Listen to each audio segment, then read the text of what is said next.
Good morning, guys. In front of me here we have an X5 hybrid. The 45E has arrived in our area. Now the differences between this and the standard X5 is that this has an electric motor that's added to the vehicle to add more efficiency, but it also adds more power. I think this is one of the best hybrids out here right now, out of all the hybrids. So, some numbers. The standard X5 has 335 horsepower. 330 pound-feet made it to an 8-speed. This has 389 horsepower and 442 pound-feet thanks to that additional electrical motor. The cool part about the luxury vehicles at this level having hybrid is that you can customize your hybrid modes, unlike something like a Prius. This gives you more customization. The X5 hybrid also comes standard with air suspension. I know. So that also adds to why I think this is one of the best hybrids out, because it rides kind of like a picked up S-Class. I know, I shouldn't say that. It rides like an S-Class that can tow up to 7,200 pounds. But it looks like a standard X5, which is also pretty cool. The standard X5 was the luxury SUV of the year, so that already gave us a high benchmark to please. Now they added more efficiency. So how does it drive? Let's go over how it drives.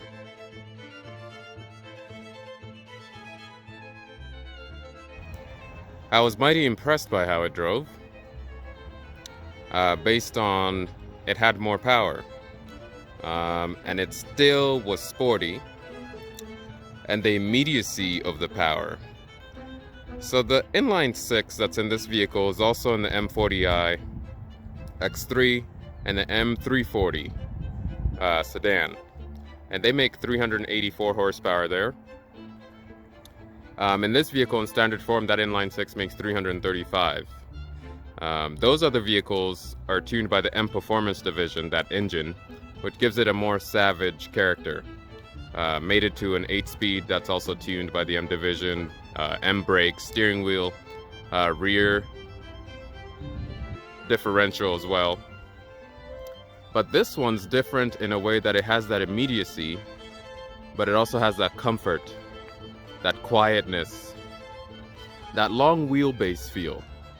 And the only thing it really needs is a rear steering to add on to that Mercedes S-Class feel that it has, picked up off the ground. I know the Mercedes-Benz GLE would not be happy hearing me say that, but this is a better all-round vehicle compared to its Mercedes competitor. So this car, like the X3 hybrid that's out right now, the electric motor in this is twice as powerful.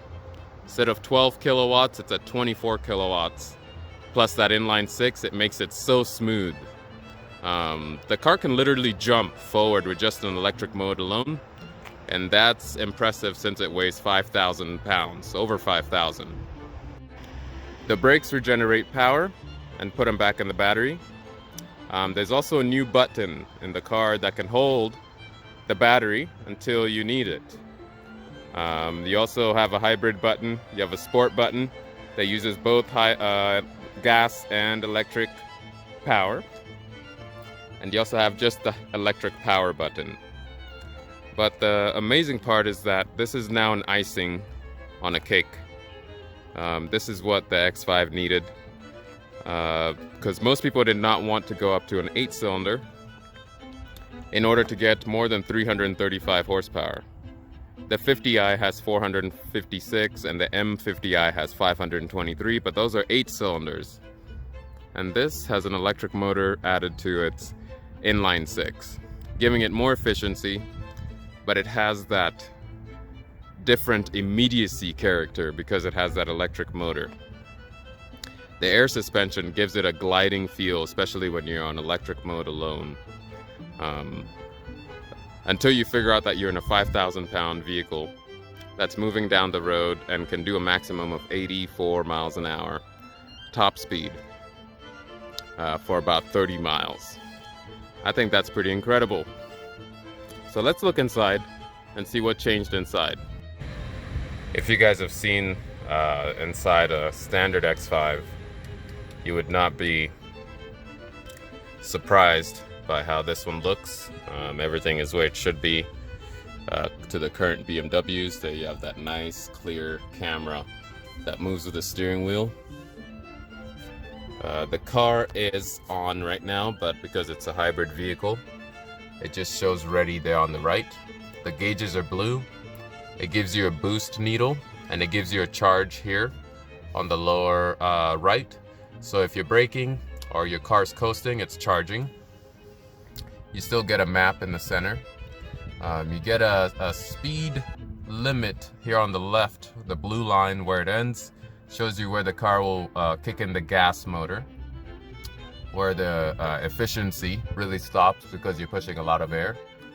There on the far left, you have your gas meter, and you have your total miles still empty, 532 miles, depending on how you drive it, of course. And here on the far right, you have your electric meter, which has 16 miles. So, what else has changed? Here in the middle, you have a button here that looks like a battery. That button for the battery is to hold the charge. So if I press that button, let's see here, that comes on, and it'll hold the charge for the battery with the light on. If you press that, it goes away, but it brings up a menu here that comes up when you press the button, and you can do a target set a target value for your battery. It tells you target is 80% here on the far right. It goes away fairly quickly, and that's good for, you know, you're running out of gas and you want to save some battery life for when you get to the city. Down here you have different driving modes. You have sport. So when I press sport, the gauge is still changed to red, but the far gauge all the way on the right is blue, the battery gauge, but everything is red just like in every other car. You still get the e-drive there at the top on the center. That's new.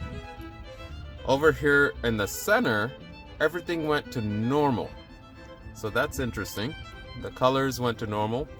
So let's do hybrid, which is both gas and electric power. So that takes everything else back to blue. Just like that. Now let's do electric, which is the third one. There's electric. You can also configure your electric driving mode for your heated seats, your dampening, for comfort, your steering wheel. Just like Eco Pro mode and the other vehicles that don't have hybrid power. You can see here, this is your electric one, and the limit has been raised to 84. So that's the limit, and the gas motor will kick in electric mode. Earlier when we were in sport, or should I say no, we were in hybrid, the limit was at 65. So let's press hybrid again. Limit is at almost 70, and that's where let's say your efficiency will end. The car will not be as efficient past that speed. That's the cue for that. On the right, you could also see when I press electric, the limit of charge moves from about 35 to 40. 25 to 40. There on the right. Now if we do adaptive just is basically hybrid. So, and the car will try and estimate what it needs to do by how you're driving.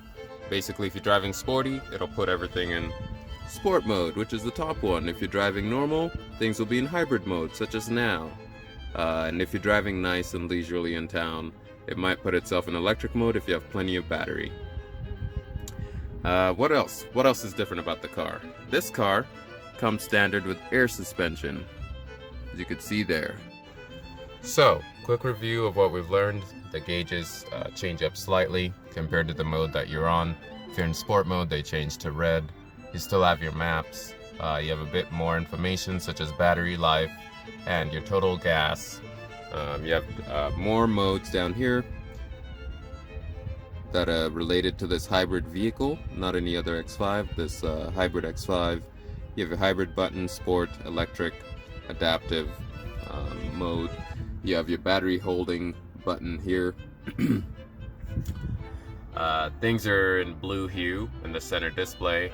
You can customize what you want to get to. You can plan your charge. You can do that from your phone to the car while the car is still plugged into the wall, while you're sitting on the couch enjoying cereal, getting ready for your trip. You still have wireless charging. Everything that's in the basic X5 is still here. You still get a gas button down there because it still does take gas. And things look pretty normal in the car. In the car wise, things look pretty normal. Another area where hybrids at this level excel at is, let's go to car. So get into car and you can plan your charge for your departure time. And you could do all this from your phone as well if you have the BMW Connected app. That's where this vehicle your app actually will be more intuitive to the car. You can start your ventilation, you can start your heated, you could turn on the vehicle without having to run the engine while it's still plugged in to the wall. So it's pretty cool. You have more customizing power. If I press the air suspension button, let's press it up, it'll raise the vehicle, and it shows here on the screen as well what is happening, and I can feel it. And the picture, the car is raising as well. So now we're on the upper. Let's go all the way up. Keep raising it. And the vehicle raises in the picture, which is pretty cool.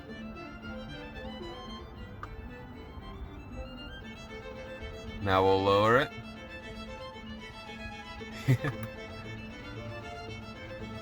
Pretty interesting. And I could feel it outside the car. It is moving around.